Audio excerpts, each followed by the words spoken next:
BYND stock, Beyond Meat Inc. It closed the session of the 22nd of November 2022 at $12.72, a loss of 4.22% on average volume of 3.5 million shares. So this stock is on a 5-day losing streak after rallying in early November, early this month, and meeting resistance around where the 60 and 50-day moving averages are. So Beyond Meat now is sitting below all its major long-term and short-term moving averages, or rather trend lines. As you can see here, it's now below that resistance, now below all of those major trend lines, according to the folks at Investment Research, which is also obvious. That's a fact. So the stock brushed off an earnings miss earlier this month, thanks to that day's broad market tailwinds. The report did bring a round of market target cuts. So it brought a round of price target cuts from the brokerage bunch. Sentiment has definitely soured on Beyond Meat, or BYND, as all 11 in coverage consider the equity a hold or worse. Meanwhile, short sellers are firmly in control. Yes, they have driven the stock down 80% this year. Short sellers and sellers alike, they've plunged the stock down 80% this year, 2022. Short interest is up 4.2%. And it's currently sitting at let's get it, 40.4%, 40.66%.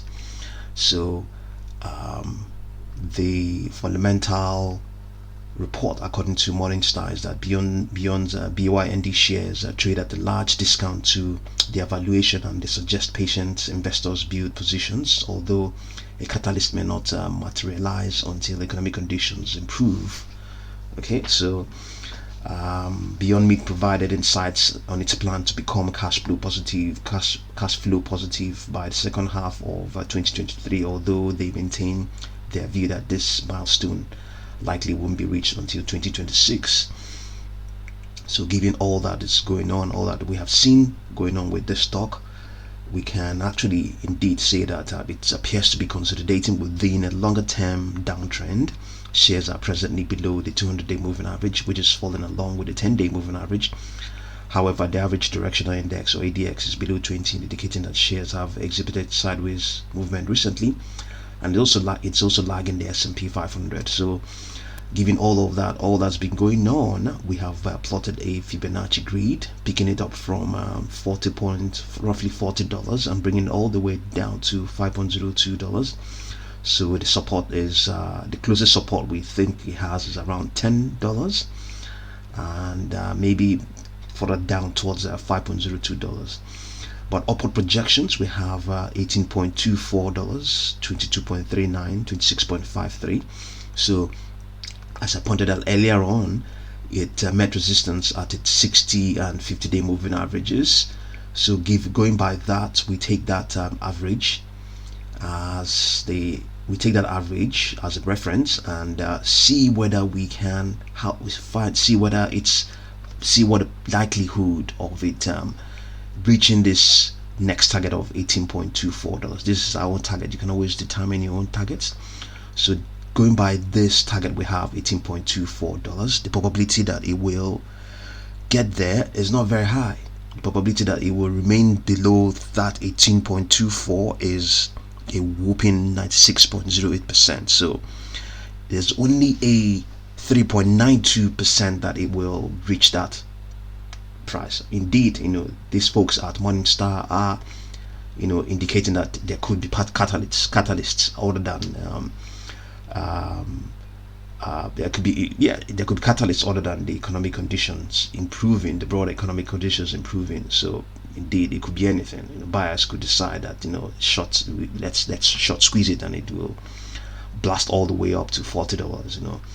But statistically, it doesn't look very, very likely that it can reach $18.24. But at the same time as well, we also have that the 20-day moving average is also not far away from where the 20 days, 50 and 60-day moving averages are. So we also determine the probability of it staying above and staying below. So the probability of it remaining below the 20-day moving average, the 20-day moving average is at $14.28. You can see it up here. You can see it's up there, $14.28. See it up here, $14.28. That's the 20-day moving average price. So the probability of it remaining below that price is 41.29%. So the probability of it, rising above that price is much higher. It's much better. It's at 58.71%. So I think we have to now include that target of 14.28. We can see it's clearly between 18.24 and 13.31. So once again, we are now revising our targets, our upper projections: $13.31, 14.28, which is where that's where the moving average is, the 20-day moving average is, and then 18.24, 22.39. So there's no guarantee any of these will happen.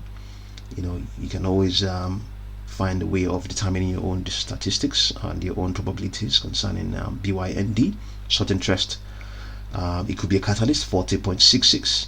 And indeed there are other factors, short sellers, short squeezers that I look out for. But indeed, the fact that it has that 40% short interest will continue to it will ensure that market participants will always have it on their radar.